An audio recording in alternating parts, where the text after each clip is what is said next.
جیسا کہ آپ کو معلوم ہے کہ آج کل حکومت براڈ شیٹ کے حوالے سے کور اپ کرنے میں لگی ہوئی ہے۔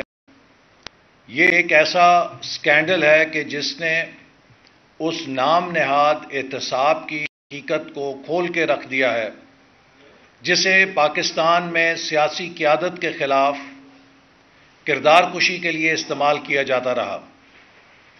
آج پوری دنیا پریشان ہے کہ یہ کیسی ریاست ہے کہ جس میں اس طرح کے بھونڈے قسم کے معاہدے کیے جاتے ہیں۔ دنیا میں ایسی کوئی مثال نہیں کہ جہاں کوئی ریاست کسی کے ساتھ ایسا معاہدہ کرے کہ جس میں دوسرے فریق کو بلا کسی محنت یا بلا کسی وجہ کے 20% حصہ دے دیا جائے کسی بھی معاملے کے اندر۔ یہ ایک ایسا قانون کی تاریخ میں لطیفہ ہے یا معاہدوں کی تاریخ میں لطیفہ ہے جسے نیب نے پاکستان کے ساتھ کیا ہے، اور پھر اس حکومت نے اس براڈ شیٹ کے اوپر جس طریقے سے عمل درآمد کیا، جس تیزی کے ساتھ اس کے فیصلے پر عمل درآمد کرنے کے لیے جو پھرتیاں دکھائیں کہ ابھی ہائی کورٹ کا فیصلہ آیا نہیں تھا، مطلوبہ رقم لندن میں ہائی کمیشن کے آفس کے اندر جمع کرا دی گئی تاکہ اس کے ذریعے یہ یقینی بنایا جا سکے کہ براڈ شیٹ کو یہ پیسہ مل جائے گا۔ میں بہت ہی ادب کے ساتھ یہ سوال اٹھانا چاہتا ہوں کہ ایک طرف پاکستان انٹرنیشنل ایئر لائن کا وہ معاہدہ ہے جو آربیٹریشن میں گیا ہوا تھا، اور جس کے ساتھ پاکستان کے پیسنجرز، پاکستان کی قومی ایئر لائن کی ساکھ، اور سب سے بڑھ کر یہ کہ پاکستان کے اس جھنڈے کی ساکھ جو پاکستان کی قومی ایئر لائن کے ٹیل پر لگا ہوتا ہے۔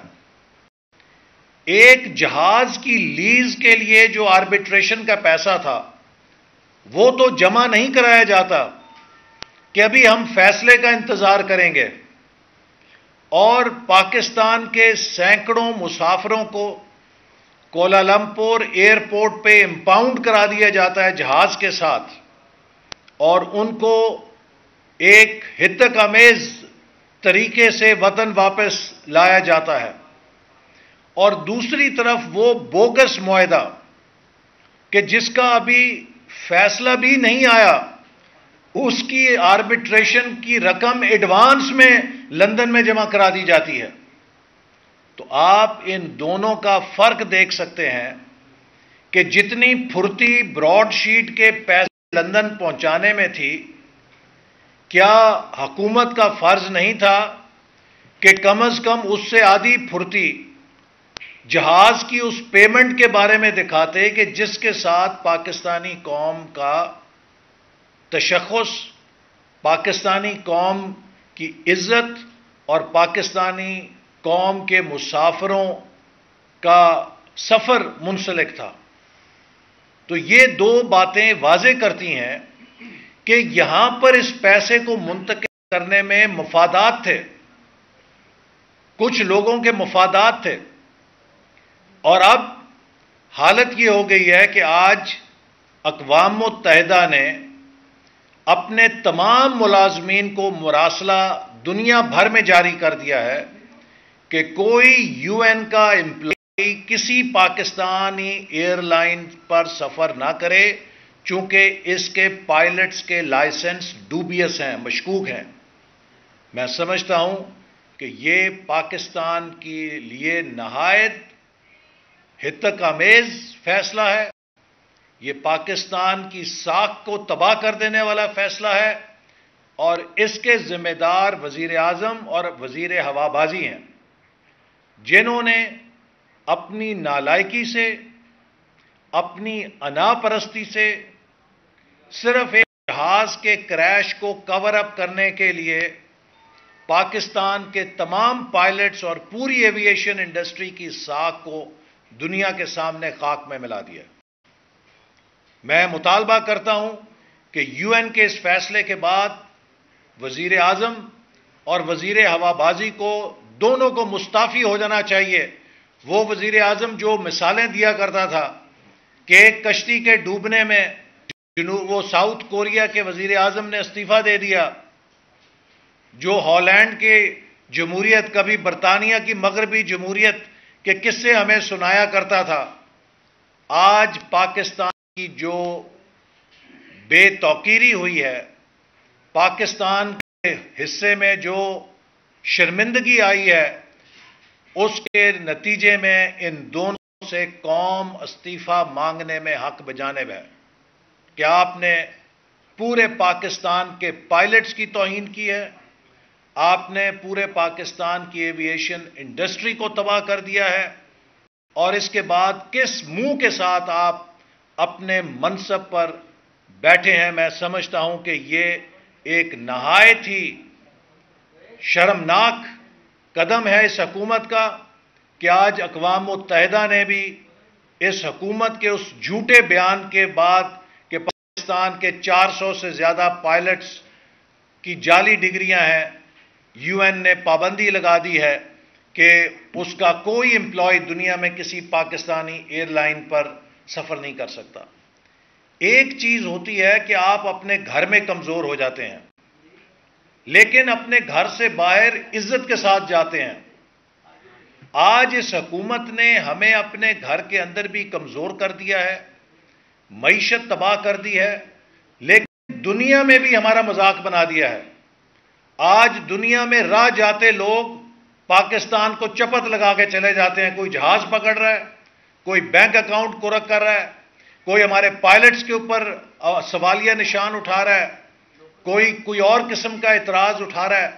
تو یہ حکومت جو آئی تھی بڑے پاکستان کے پاسپورٹ کو اوپر کرنے، پاکستان کا جھنڈا بلند کرنے، عمران خان نے 2.5 سالوں کے اندر پاکستان کی عزت، رسپیکٹ، ڈگنیٹی کو خاک میں ملا دیا.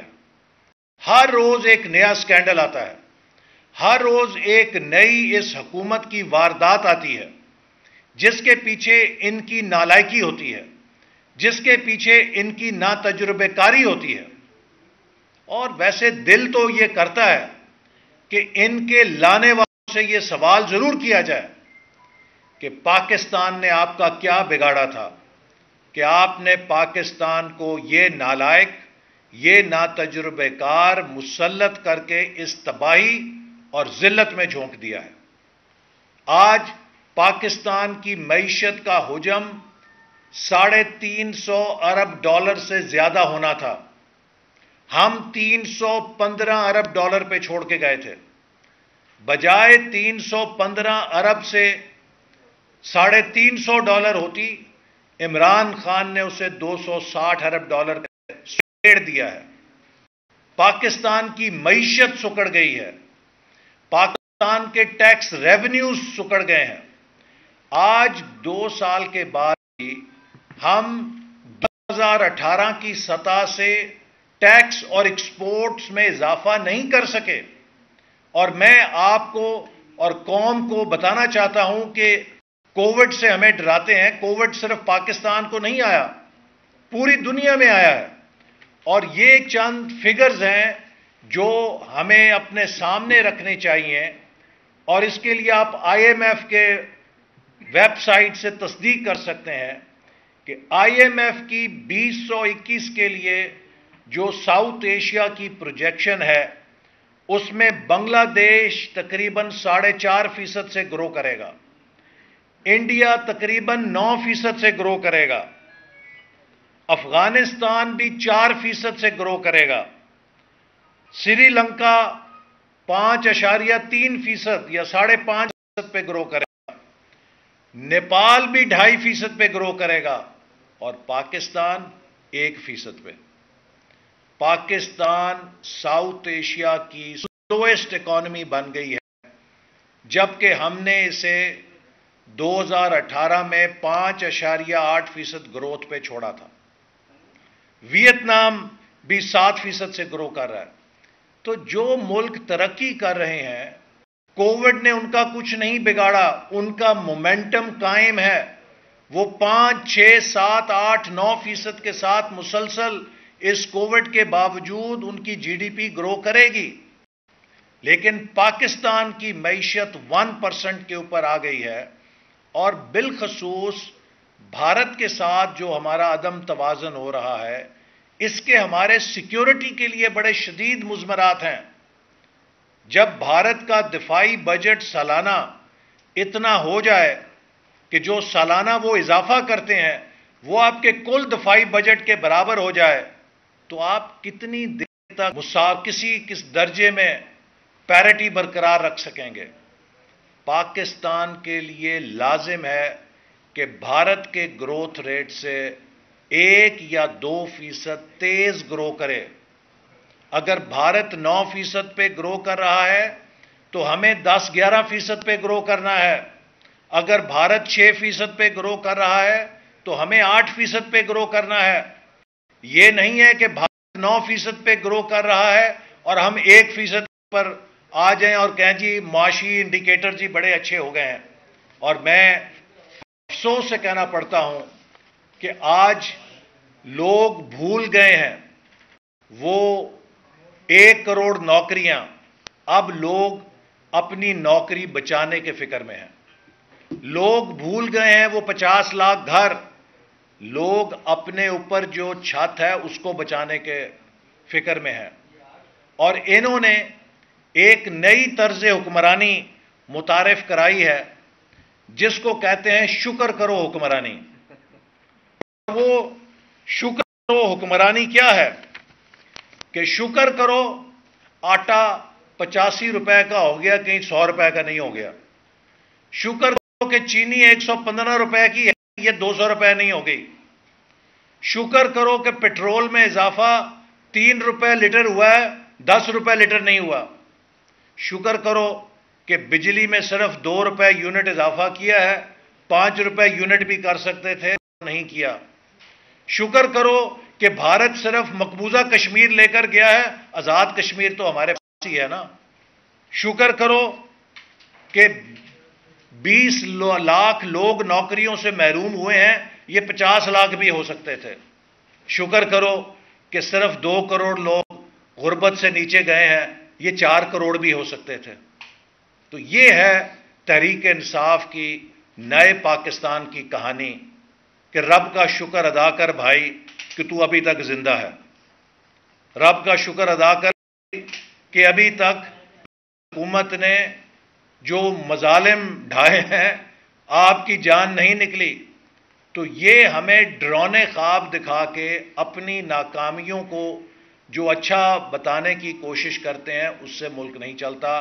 دا promise of Pakistan is at stake, اور یہی وہ پی ڈی ایم کا منشور ہے کہ آج ہمارا جھگڑا عمران خان سے نہیں ہے، آج پاکستان میں ایک فیصلہ کن جنگ ہے نیو فیشزم اور ڈیموکریسی کی۔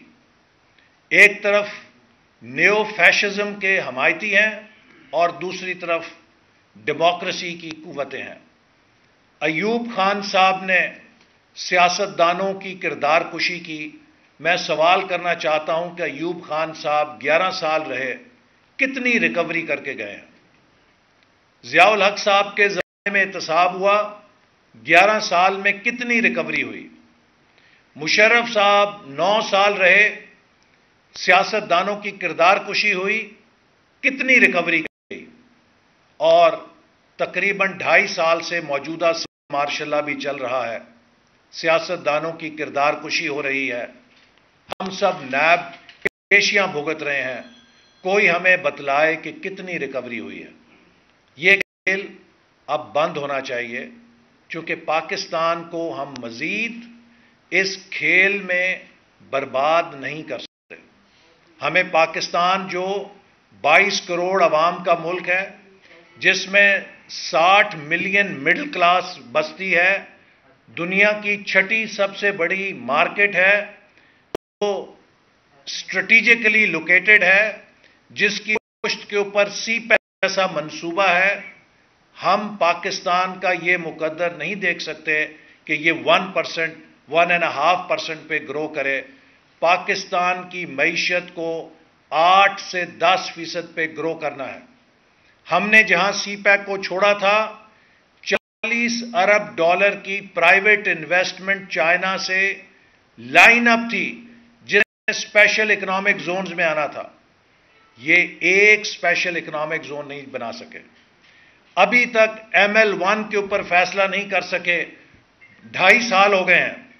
جو کراچی پشاور ہماری مین لائن بننی تھی نئی، ابھی تک اس کے اوپر یہ معاہدہ فائنینسنگ کا سائن نہیں کر سکے، چونکہ ان کا ڈیولپمنٹ بجٹ ہی نہیں ہے کہ جو نیا منصوبہ شروع کرنے کی اجازت دے۔ پاکستان کے ڈیولپمنٹ بجٹ کو 1000 ارب سے کاٹ کے 550 ارب کر دیا ہے، اور 6 مہینے میں اس میں سے بھی صرف 29% پیسہ استعمال ہو سکا ہے۔ یعنی کہ پاکستان کے تمام ڈیولپمنٹ پروجیکٹس ٹھپ ہو چکے ہیں۔ پاکستان کا ہائر ایجوکیشن سیکٹر بدترین مالی خسارے میں جا چکا ہے۔ پشاور یونیورسٹی نے لکھ کر دے دیا ہے کہ ہم اپنے ملازمین کو جنوری میں تنخواہیں نہیں دے سکتے۔ خیبر پختونخوا میں جہاں ان کی حکومت ہے، 7 سال سے جہاں حکومت ہے، ایک وہ ہائر ایجوکیشن کمیشن تھا ہمارے دور میں، جس کے ذریعے ہم اعلیٰ تعلیم کی تاریخ میں سب سے بڑی ایکسپینشن کر رہے تھے۔ ہر ضلع کے اندر یونیورسٹی کیمپس قائم ہو رہا تھا۔ U S Pakistan knowledge corridor کے ذریعے ہم نے 1000 پاکستانی ریسرچرز کو امریکہ سالانہ بھیجنے کے لیے فنڈ فراہم کیے تھے۔ PSDP کے اندر پاکستان میں ٹیکنالوجی سینٹرز بن رہے تھے۔ آج پوری ہائر ایجوکیشن کمیشن کی ترقی کو ملک کر کے پاکستان کے نوجوانوں کا مستقبل کر دیا ہے۔ ہم نے نوجوانوں کو لیپ ٹاپ سے لیس کیا تھا تاکہ وہ ڈیجیٹل ایج کے ٹولز حاصل کر سکیں۔ ہمارے غریب گھروں کے نوجوان جو یونیورسٹیوں میں آتے ہیں، جو میرٹ کے اوپر لیپ ٹاپ حاصل کرتے تھے، ان سے یہ سہولت بھی لے لی گئی۔ ہر نوجوان امیر گھر سے نہیں آتا جو لیپ ٹاپ لے سکے۔ جو غریب گھروں کے نوجوان ہیں، جو بیٹے اور بیٹیاں محنت کر کے پڑھتے ہیں، لیکن ان کے ماں باپ ریڈی رکھتے ہیں، دکان کر لگاتے ہیں یا ملازمت کرتے ہیں جس میں تنخواہ اتنی نہیں ہے کہ وہ اپنے بچوں کو لیپ ٹاپ لے کے دے سکیں۔ ہم نے پاکستان کے نوجوانوں کو لیپ ٹاپس دیے تھے جن سے ان کے اندر IT کلچر پیدا ہو رہا تھا۔ فری لانس کرنے والے پاکستان کے IT کے نوجوان پوری دنیا میں لوہا مار رہے تھے، لیکن ہر چیز ریورس ہو گئی ہے۔ میں ان سے سوال کرنا چاہتا ہوں کہ سوائے NRO نہیں دوں گا، NRO نہیں دوں گا، آپ نے کوئی ایک کام کر کے دکھایا ہو۔ ہمارے جتنے منصوبے تھے سب ٹھپ ہو گئے ہیں۔ مغربی روٹ دسمبر 2018 تک مکمل ہونا تھا، دسمبر 2021 تک مکمل ہوتا نظر نہیں آ رہا۔ کوئی ایک منصوبہ وقت کے اوپر مکمل نہیں ہو رہا۔ ہر ترقی کا جو پاکستان میں منصوبہ تھا وہ یا بیمار ہو گیا ہے یا اس کے فنڈ ختم ہو چکے ہیں۔ تو یہ پاکستان تو نہیں ہے جو ہم چاہتے ہیں۔ ہم جس پاکستان کی بات کرتے ہیں وہ آپ کی سمجھ میں نہیں آ سکتا، چونکہ آپ کے ذہن میں صرف گالی ہے، آپ کے ذہن میں صرف نفرت ہے، آپ کے ذہن میں صرف NRO نہیں دوں گا سوئی پسی ہوئی ہے۔ بھئی NRO نہ، لوگوں کو، غریبوں کو روٹی تو دے دو، لوگوں کو جینے کا حق تو دے دو، لوگوں کو بجلی اور گیس کا بل ادا کرنے کی قابل تو چھوڑ دو، لوگوں کو بجلی اور گیس تو دے دو، لوگوں کو روزگار تو دے دو، کچھ نہیں دے سکتے۔ تو لہٰذا میں سمجھتا ہوں کہ یہ جو اب حکومت ایک صرف یہ کہتی ہے کہ جی یہ براڈ شیٹ پاناما 2 ہوگا، جی بالکل پاناما 2 ہوگا، چونکہ پاناما 1 بھی فراڈ تھا اور براڈ شیٹ بھی فراڈ ہے، تو یقیناً یہ پاناما 2 ہے۔ اچھا صاحب یہ بتائیے گا کہ سینٹ کی قائمہ کمیٹی برائے اطلاعات نے چیئرمین نیب کو بلایا کہ وہ آئے اور براڈ شیٹ کے حوالے سے سوالات کے جوابات دیں، آپ کیا سمجھتے ہیں ان کو وہاں جانا چاہیے؟ اور دوسرا یہ بتائیے گا کہ PDM کی آپ نے بات کی، بلاول ان ہاؤس تبدیلی کی بات کر رہے ہیں، آپ ان کے ساتھ دیں گے یا اپنے ایجنڈا لے کر؟ دیکھیے جو ہاٹ شیٹ ہے، میں سمجھتا ہوں کہ اس میں سب سے پہلے تو پوری قوم کو پتہ لگ گیا ہے کہ یہ حکومت کور اپ کر رہی ہے. جن صاحب کو انویسٹیگیشن کا انچارج بنایا ہے وہ صاحب ہیں کہ جو جب براڈ شیٹ کا معاہدہ ہوا تھا تو نیب کی مینجمنٹ کا حصہ تھے. وہ صاحب وہ ہیں کہ جن کی جو جے آئی ٹی تھی، جس کے تحت ایک ایسا تخمینہ لگایا گیا جو کہ غیر حقیقت تھا، مفروضوں پہ مبنی تھا، اور اسی کی بنیاد پہ آربیٹریشن ہوئی، تو لہٰذا انہوں نے تو اس کو ڈیفینڈ کرنا ہی کرنا ہے. ان کا انہیرنٹ انٹرسٹ ہے، کانفلکٹ آف انٹرسٹ ہے. ایک ایسی شخصیت جو شوکت خانم کے بورڈ آف گورنر کے ممبر ہیں، جو عمران خان کے اتنے معتمد ساتھی ہیں کہ جہاں پہ انہوں نے اپنے فیملی ممبرز کو بورڈ کا ممبر بنایا ہے، انہوں نے فیملی ممبر سمجھتے ہوئے، کیونکہ شوکت خانم ٹرسٹ فیملی ٹرسٹ ہے تو اس میں عظمت سعید صاحب کو بھی شامل کیا ہے. ایسے بندوں کو لانے کا مطلب تو یہی ہے کہ آپ کور اپ کرنا چاہتے ہیں، لوگ سمجھتے ہیں. اور میں سمجھتا ہوں کہ اگر عظمت سعید صاحب اپنا وقار اور اپنی عزت کو بچانا چاہتے ہیں تو انہیں خود ہی اس چیز سے پیچھے ہٹ جانا چاہیے. اور جہاں تک آپ نے عدم اعتماد کی بات کی، تحریک عدم اعتماد کی، پیپلز پارٹی کی یہ تجویز ہے، پرانی تجویز ہے، اور ہم پی ڈی میں جو پارٹیز ہیں ان کی تجاویز پہ بحث کرتے ہیں اور پھر اتفاق رائے سے فیصلہ کرتے ہیں. لیکن جہاں تک مسلم لیگ نون کی سوچ ہے، ہم سمجھتے ہیں کہ اگر بلاول بھٹو صاحب کے پاس ایسے نمبرز ہیں تو وہ ضرور پیش کریں جس سے وہ تحریک عدم اعتماد آ سکتے ہیں. لیکن سینٹ کے اندر ہم نے دیکھا کہ جہاں نمبرز ہمارے پاس تھے وہاں بھی تحریک عدم اعتماد کامیاب نہیں ہوئی تھی. لہٰذا ہمیں ایک ہی راستہ ہے جس پر چلنا چاہیے، اور وہ یہ ہے کہ اس حکومت کے خلاف ایک فیصلہ کن لانگ مارچ کرنی چاہیے. احسن بھائی، آپ کے پاس کوئی نام ہے؟ عظمت سعید پہ تو آپ نے اعتراض کیا، اب آپ کوئی نام پیش کرتے ہیں جس کے اوپر کنسنسس ہو؟ دیکھیے اگر حکومت واقعی سنجیدہ ہے تو اس کے لیے جیسا کہ ہمارے آئین میں درج ہے کہ وہ ادارے جن کے لیے ہم چاہتے ہیں کہ غیر متنازع کام ہو، لیڈر آف اپوزیشن کے ساتھ وہ رابطہ کرتے اور کہتے کہ آئیے ہم اس کی تحقیقات کرنے کے لیے اتفاق رائے سے ایک کمیشن کے اوپر ہم ایگری کریں، یا پارلیمانی کمیشن بنایا جائے کہ جو اس کی تحقیقات کرے، تو تب اس پہ کوئی اثر ہوتا ہے. لیکن آپ اپنے گھر کا بندہ لے آئیں، گھر کا قاضی، اپنا فیصلہ اور اپنی کلین چٹ، یہ تو پھر سب کو پتہ ہے. وہ شیر رشید صاحب کہہ رہے ہیں انہوں نے والیوم 10 پڑھ رکھا ہے شیخ عظمت سعید نے، اس لیے وہ بہت مناسب ہے. دیکھیے والیوم 10 ہو یا والیوم 20 ہو، یہ سب داستانیں جو الف لیلہ کی بنائی گئی تھیں آج پوری قوم کے سامنے ہیں. قوم والیوم 10 نہیں پڑھنا چاہتی، قوم جاننا چاہتی ہے کہ پاکستان کی معیشت 5.8 سے 0.4 پہ کیوں کریش ہوئی. قوم یہ جاننا چاہتی ہے کہ آٹا دال چینی کا بھاؤ دگنا تگنا کیوں ہو گیا. قوم یہ جاننا چاہتی ہے کہ بجلی اور گیس کے بلوں میں اضافہ کر کے بھی بجلی گیس کیوں نہیں ملتی. یہ وہ ایشوز ہیں. یہ حکومت چاہتی ہے توجہ ہٹائی جائے کہ جیسے پناما کرتے ہوئے یہ الیکشن میں آ گئے دھاندلی کے ساتھ، اب یہ براڈ شیٹ کرتے ہوئے اپنی ناکامیوں سے توجہ ہٹا دیں گے. نہیں، ہمارا فوکس کلیئر ہے.